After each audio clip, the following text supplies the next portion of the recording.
Welcome to Grow with Vibrant Rainbow Gardens, your go to space for growing, thriving seasonal gardens right here in the wild and wonderful Houston climate. I am Vandana, organic gardener, a permaculture enthusiast, and a garden coach with over 15 years of hands in the soil experience.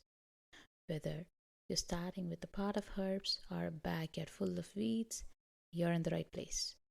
Each week, I will share practical tips, real life stories, and trusted strategies to help you skip all the overwhelm and grow with confidence. Let's dig in.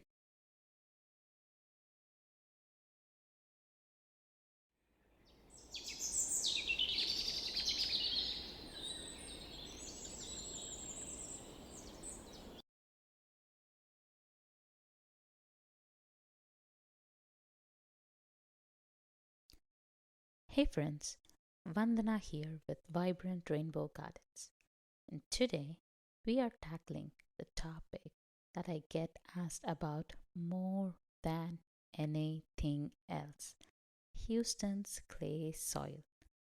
If you've ever tried to dig a hole in your yard and felt like you were chiseling concrete, if you've watched water sit just on top of your soil instead of soaking in, if you have planted something and watched it slowly drown because the roots could not breathe, then you know exactly what I'm talking about. Clay soil is the number one reason people give up on gardening in Houston before they even really start. And get it, I've been there.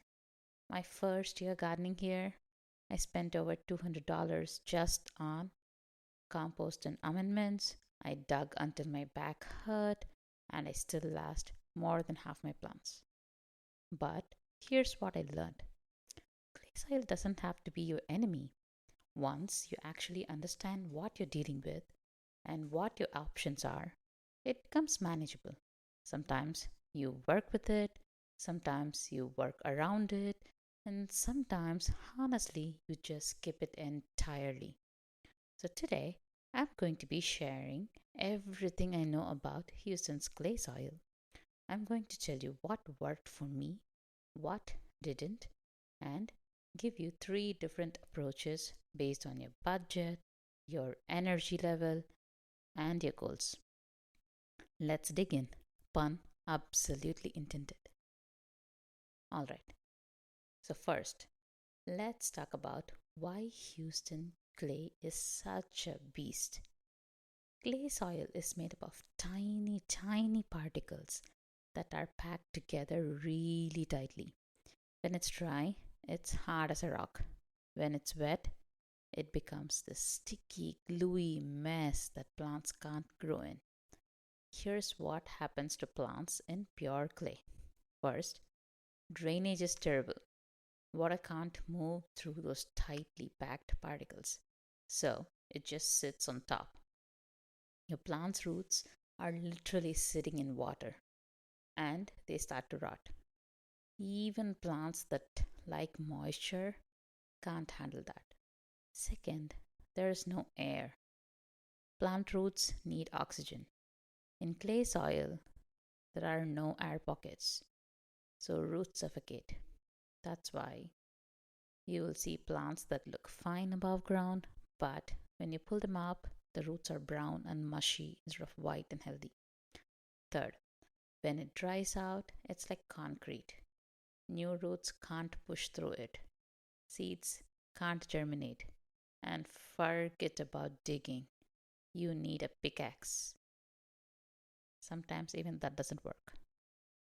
Fourth, it's nutrient bound.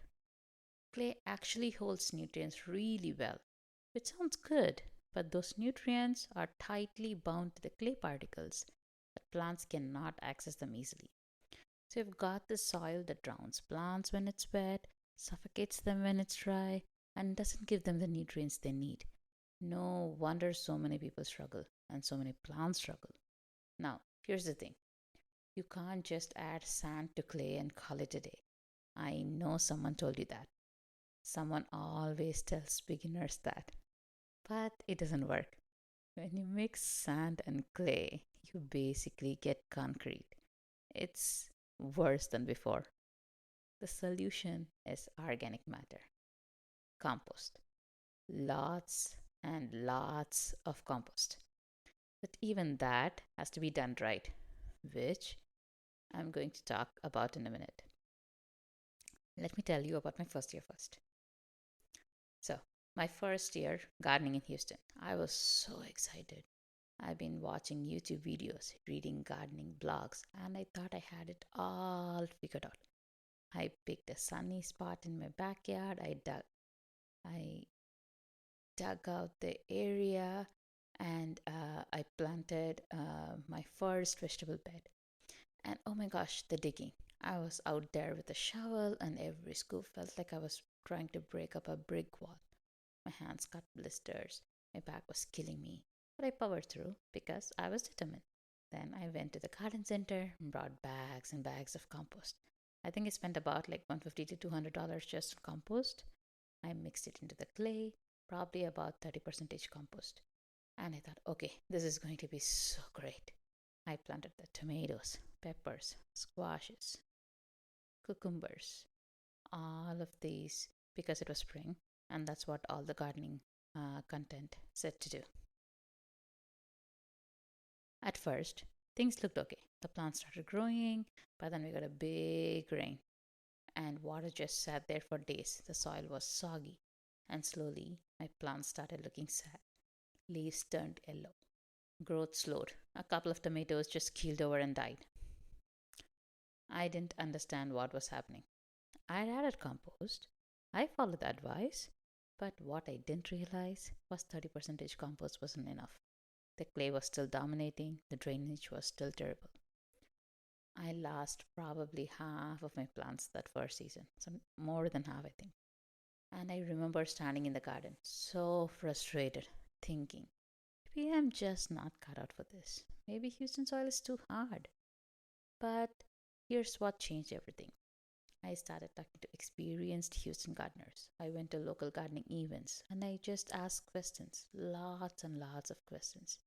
And I started learning that there were different approaches, that I didn't have to fight the clay head on, and that I had options. So the next year, I tried a completely different strategy. And that's what I want to share with you today. The three different approaches that actually work in Houston. All right, so here are your three options for dealing with Houston clay soil. Each one has its pros and cons, and the right choice depends on your situation. Approach 1: no dig, in ground lasagna garden beds. This is for people who want traditional in ground garden beds but don't want to break their back digging through clay. Here's a beautiful thing about lasagna gardening: you build up instead of digging down. You literally smother the clay with clay and grass with layers of organic matter, and you never even have to touch a shovel. Here's what you do: first, mark out your bed area and then put several layers of cardboard and newspaper right on top of your grass and clay. This is your weed barrier. It will break down over time. Then you build the layers, just like a lasagna. Layer 1 is going to be your brown, which is 3 to 4 inches of carbon material. We are talking about shredded leaves, straw, paper, wood chips. Layer 2 is green. It's like 2 to 3 inches of nitrogen rich material, grass clippings, kitchen scraps, coffee grounds, green plant trimmings. Layer 3 is going to be brown again. Another 3 to 4 inches of carbon material. Layer 4, green again. Another 2 to 3 inches of nitrogen rich material. Keep alternating until your bed is about 18 to 24 inches tall. Top it off with 3 to 4 inches of finished compost, and then you can plant on top. So, where to find these materials in Houston area? Bulk mulch and compost from landscaping supply yards. I'm talking about a living earth. Nature's Way Resources has amazing compost, mushroom compost. Starbucks gives away their coffee grounds for free. I used to hoard bags and bags of their coffee grounds. You can ask your neighbors for bagged leaves whenever they are putting out leaves. If they have like any large trees in their backyard, they usually scoop up the leaves and keep it for trash pickup. You can ask them for those leaves. Your own grass clippings, if especially if you don't use any chemicals. Cardboard from your recycling. Instead of recycling all your cardboard, you can use them in your lasagna garden. The layers will decompose over time, creating incredibly rich soil. You can plant immediately in the top compost layer for shallow rooted crops, or wait for 2 to 3 months for everything to break down for deeper rooted plants. Here's the key: you have to keep adding organic matter every year. Compost breaks down, especially in our heat. So every fall or spring, add 2 to 3 inches of layer, 2 to 3 inches of compost on top. Also, if it's an in-ground bed, definitely mulch the top layer after planting. Okay, let's discuss some pros and cons. Pros: zero digging. Seriously, save your back. It works directly on top of clay and grass. You don't have to dig out the clay or the grass. The materials can be free or very cheap. It creates amazing fluffy soil over time. Worms move in naturally and improve the soil even more. It has amazing moisture retention. Cons: these beds actually shrink as the materials decompose, so you'll need to add more layers and more compost each season. They take a few months to fully break down for best results, and you actually need to have bulky material. You have to have access for all these bulky materials. It looks very, very messy when it's actually working its thing. This is actually great for people with permanent homes who want in-ground beds without the back-breaking digging, and anyone who loves the idea of recycling yard waste into garden good. Okay, moving on.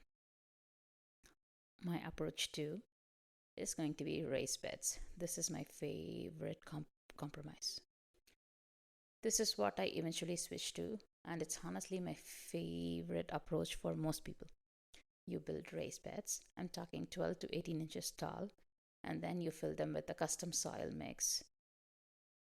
You're not flooding the clay soil at all, you're literally building new soil on top of it.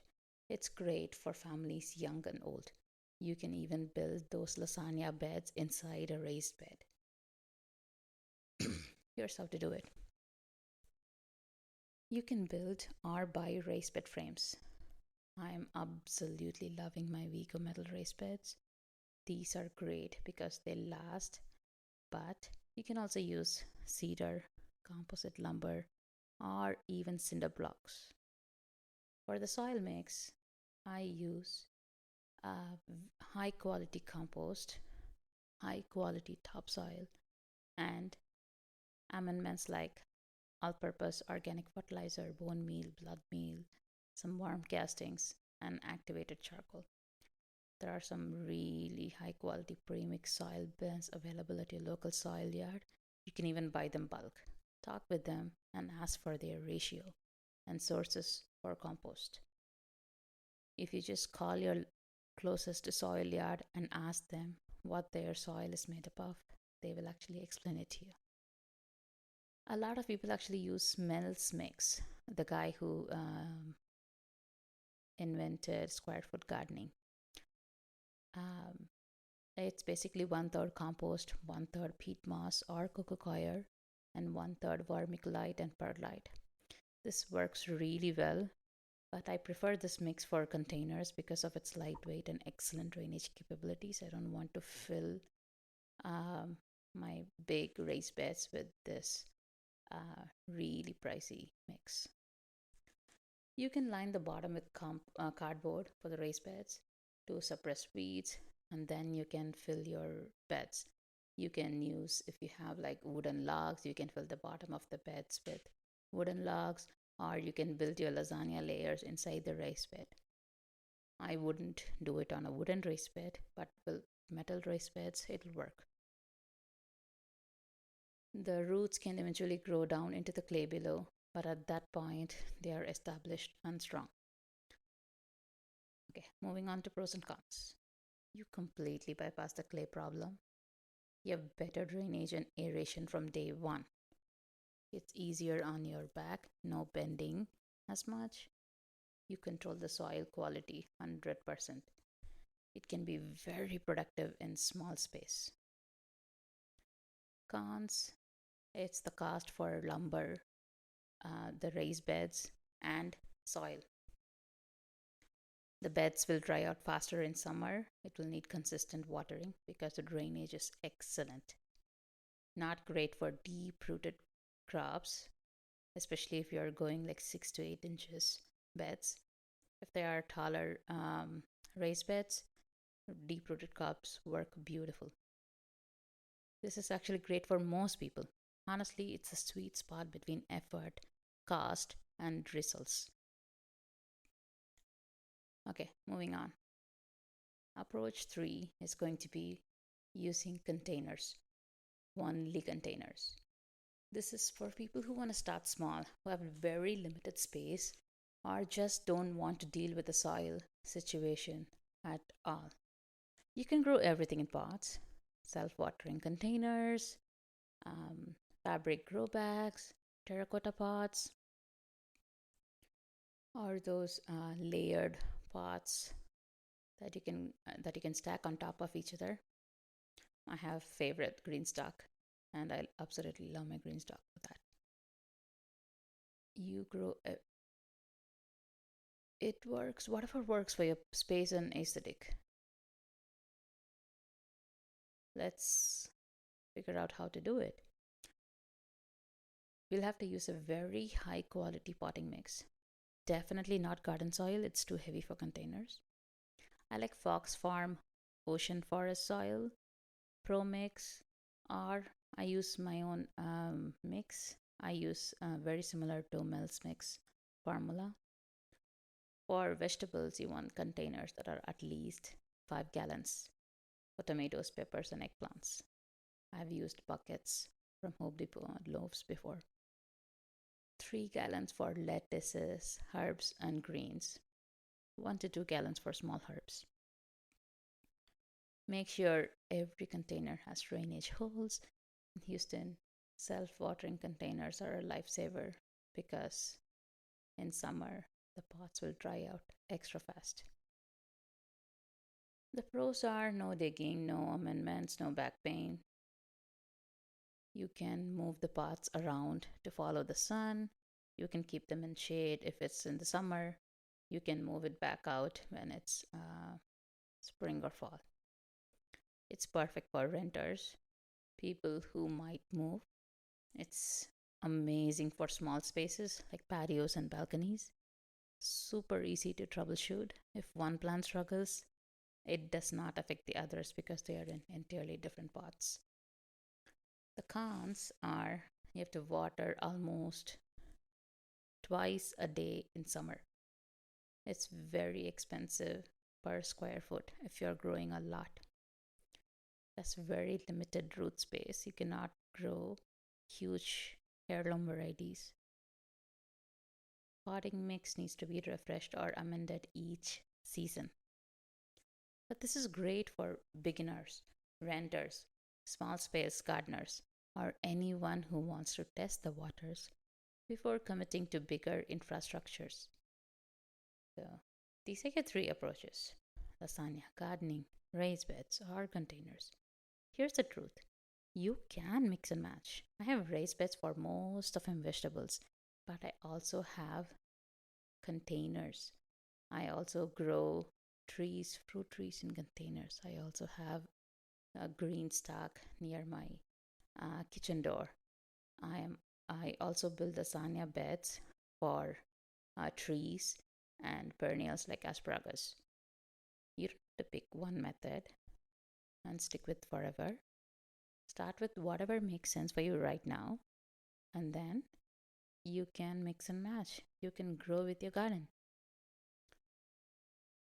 Before we wrap up, let me give you a few quick tips that apply no matter which approach you choose. Start relatively small. Don't try to transform your entire backyard at once. Start with a 4x4 or 4x8 beds or a few containers. Prove to yourself that it works and then expand. Get a soil test. Your county AgriLife Extension will be offering soil testing, and there are also kits available on Amazon. It tells you your pH, nutrient levels, and they also suggest some amendments, I believe. Clay soil is very alkaline, and a lot of plants struggle with that. Soil test will tell you what you're working with. Mulch everything, especially if you are growing in ground beds. 2 to 3 inches layer of mulch on top of your beds will help retain moisture, suppress weeds, and adds organic matter when it breaks down. I use leaves, straw, or wood chips. Do not walk on your beds, especially your in-ground beds. Compaction is the enemy. Have a walking path where you can walk, but leave the majority of the bed alone. Do not walk on it. Once you've worked so hard to loosen up the soil, you don't want to pack it down. Make your beds narrow so you can reach the center from the sides. Don't grow a 10 by 10 bed. You will not be able to reach the middle part. Think long term. Your first season might not be perfect. That's okay. Every year, your soil gets better. If you keep adding compost and organic matter, gardening is a long game. Here's the biggest mindset shift I want you to make. Clay soil is not a deal breaker. Yes, it is a challenge, but thousands of gardeners are growing incredible food in the soil. You just need the right strategy. Alright, friends, that's everything I know about conquering Houston clay soil.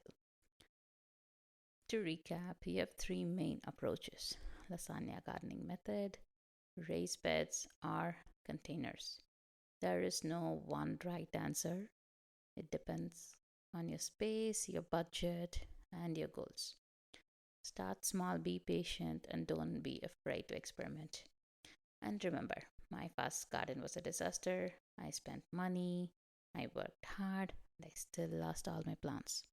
But I learned, I adapted, and now I have amazing, thriving gardens that produce food for my family almost year round. If you're struggling with clay soil, you are not alone. But you can absolutely succeed here. Alright, happy gardening, and remember, you got this. Thanks for listening to Vibrant Rainbow Gardens. For more Houston gardening tips, follow me on Instagram and Facebook at Vibrant Rainbow Gardens. See you next week.